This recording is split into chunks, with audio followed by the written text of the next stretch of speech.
Gee.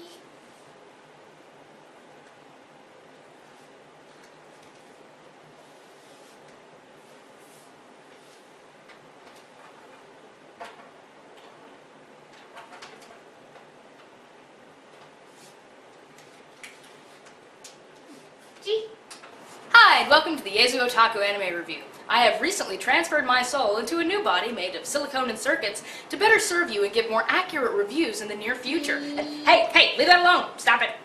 I'm sorry, I'm still in beta.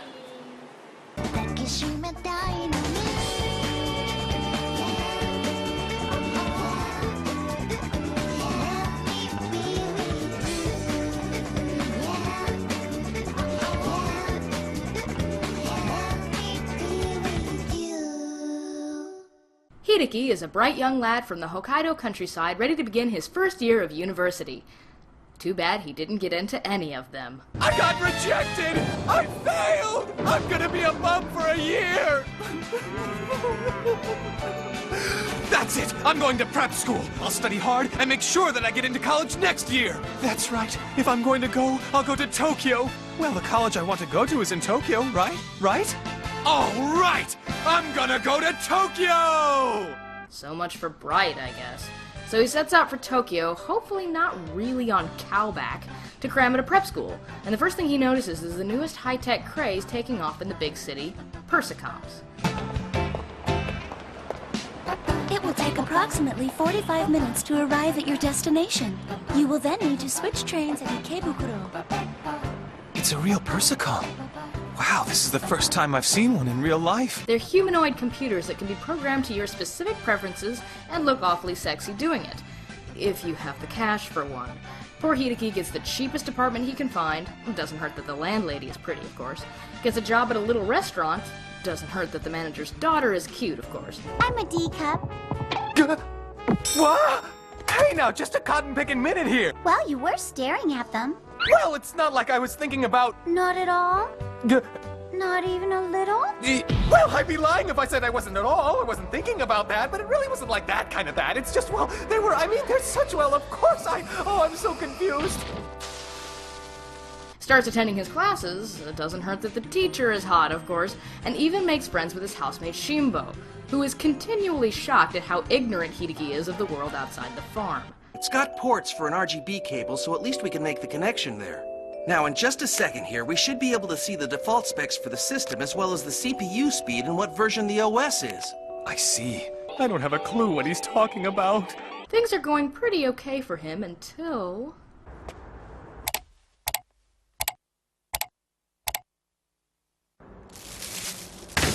Ah! Oh my god, it's a dead body!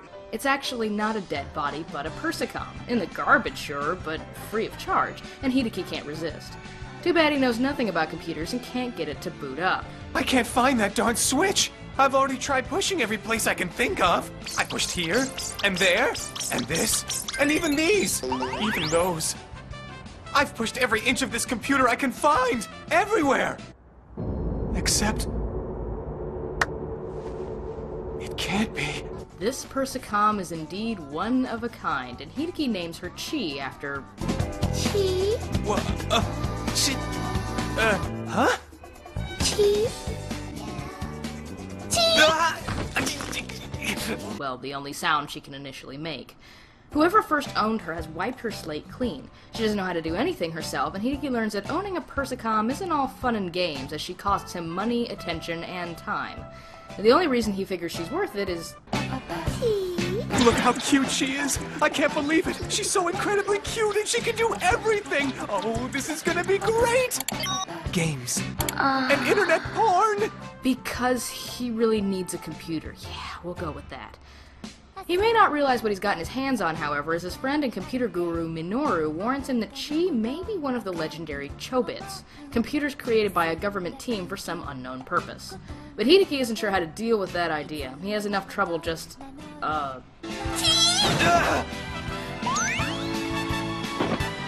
guess we should get you some underwear. dealing with all the complicated specs. Yeah, we'll go with that. And as Chi learns more about the world and herself, developing a personality and, surprisingly, even emotions, Hideki must come to terms with how he really feels about his newest household appliance. On the technical side of things, this is a pretty modest effort from Studio Madhouse. I mean, even if you don't know much about their repertoire, just look at the name. Madhouse isn't usually this soft and reserved. Obviously, this is a slice-of-life anime, so there's not a lot of animation in general, but neither is it a series of talking heads like Fruits Basket and some other cheaper shows.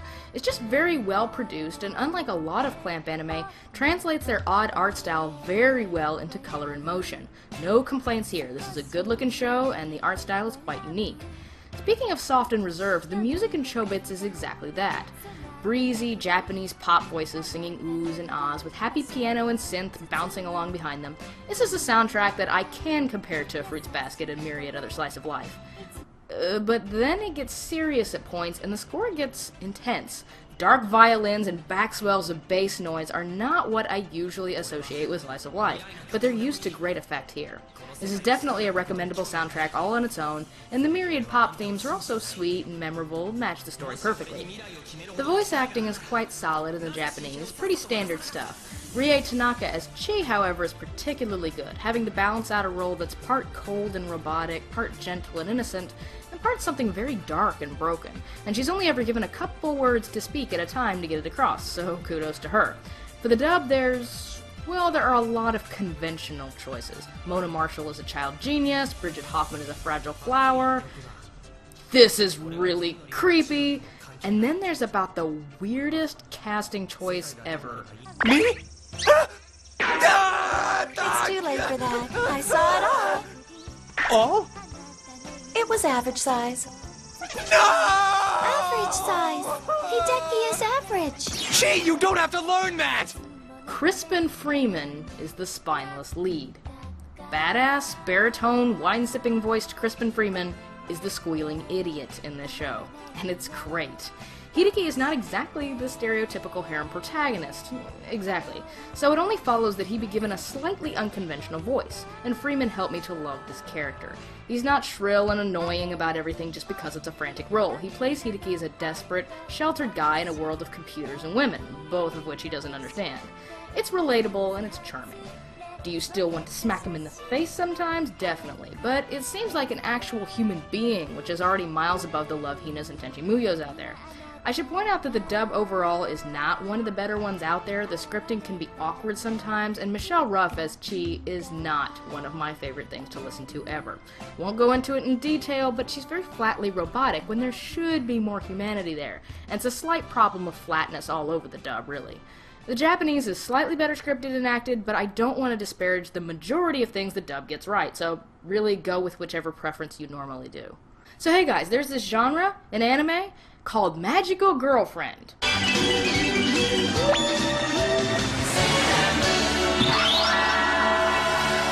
No, not Magical Girl, that's something else.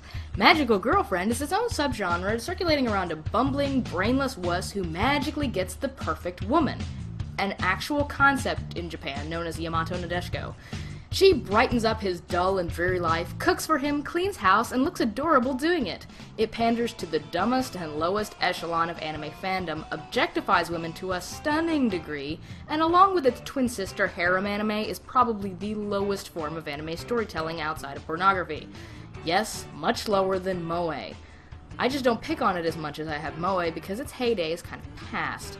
Make no mistake, that's exactly what Chobits is, by the way. A magical girlfriend story. The first 2/3 of this series revolve around Hideki studying for exams, using Chi to play online games, learning how to bathe her, teaching her to buy her own Underpants. clothing, etc. Underpants, thank you, please. What are you doing? By all rights, this should be complete garbage. That in mind, here are all the reasons why, I can't believe I'm saying this, Chobits just works really well. It has everything to do with the two lead characters, the two components of the whole magical girlfriend genre. As I mentioned before, Hideki isn't a completely useless man-child, mostly. He's not smart or skilled in anything except maybe farm work, no, but he's significantly more grounded in reality than many of his ilk. I could give examples, but it really only boils down to this. I know guys like Hideki, but I don't know guys like Keitaro or Tenshi. Add to that, and I can't go into why for fear of spoilers, but his stupidity or unusual qualities are actually used to great effect in the story. There's a reason he's as big of a loser as he is. Mommy, I'm scared. Just don't look him in the eye, dear. In that sense, explaining a cliche and making it very intentional feels sort of subversive to me, so I can appreciate it. Less subtle is the treatment of Chi, who is... Hideki. That's right, Chi! Hideki. Oh, right! Hideki. That's right! Hideki. Oh, really? Hideki. Hideki. Hideki. Hideki. Hideki. Hideki. not the perfect woman. Hideki. Hideki has to teach her how to do everything, and while I can understand how this would be fetishy, it betrays expectations of how Chi is going to make Hideki's life easier, even his own expectations. I've heard of something like this happening before. A beautiful girl barges into your life out of nowhere, who happens to have special powers and can do almost anything. Suddenly, she falls in love with the guy she lives with, and she'll do all sorts of things for him. Cooking, cleaning, even those kind of things. Tea? Thank you. I am so lucky. She's nothing but trouble for him, completely infantile in mind, but unlike many anime where these clueless, helpless traits are present because, People call those Moe points. Huh? Moe points? Clumsy is sexy.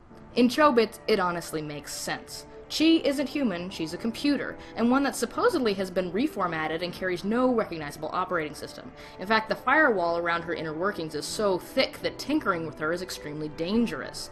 That she functions at all, and why she functions, is the mystery of the plot, much less how fast she learns and adopts human behavior.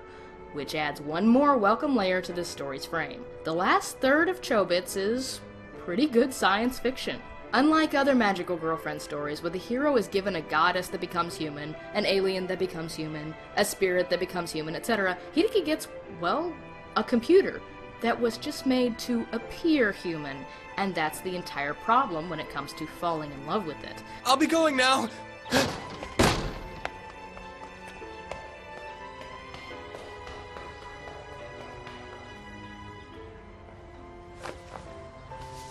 Hideki. To call it a robot is even a stretch, as Persicoms are not artificial intelligence life forms unless a program was written to make them that way. They're input-output devices, and after all the slice-of-life hijinks in the first two-thirds are over, Chobits knuckles down and starts to seriously discuss man's relationship with technology and where it's going. It's not Blade Runner, no, and it still keeps things to a more fantastical keel than hardcore sci-fi, but it addresses the same issues with shocking poignancy. Clamp took a fan service show, the lowest common denominator in anime, and at least tried to turn it into a thoughtful forum on topics ranging from technological addiction, the degradation of close relationships, the objectification of women in society, and even what really makes us human. In the final third. In the first two-thirds, it's mostly this. Underpants. Underpants. Underpants. But even then, it's at least well-made entertainment, thanks to a lovable cast of characters and a little more TLC than this genre of anime ever deserved to get. It's not a serious science fiction classic, not even close, but boy is this little romance tale a welcome surprise. Chobits is available from Funimation, originally released by Geneon, but yeah, you know the drill, Geneon crashed bad a while ago. There were also recap episodes and a short extra feature that's mostly naughty humor and hijinks released with the old DVD set, and I don't know if that was re-released, but if not, you ain't missing much. The original manga by artist team Clamp is available from Dark Horse Comics, and if you're thinking this sounds way more like something Tokyo Pop would put out, well, they did. But they apparently lost the rights as of last year, and Dark Horse re-released the story in 20th anniversary omnibuses. Okay, now the similarities are just creepy. Does everything Clamp make connect in some weird way? Speaking of which, I'm not sure if this counts, but as an apology for not mentioning Tsubasa Chronicles in my now ancient review of Holic, I will add that Angelic Layer, another Clamp series, takes place in the Chobits universe, but several years before, which is a pretty interesting tidbit, and you can make of that what you will. All in all, Chobits is a fairly gentle, silly little comedy that evolves into something greater.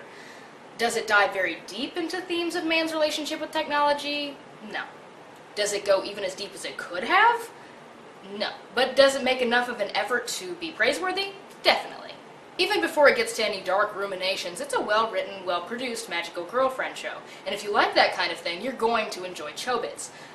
By that same token, if you can't stand this kind of anime comedy, be warned, it's all silly and stupid for a good long while before it starts getting twisted. If you're willing to give it a chance, though, there's a lot here to appreciate, even if it's not quite as much as the average sci-fi fan would want.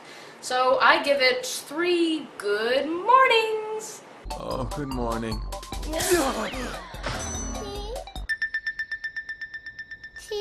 Huh?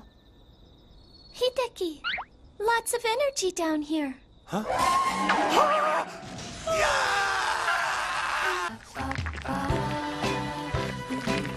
Hey, what are you...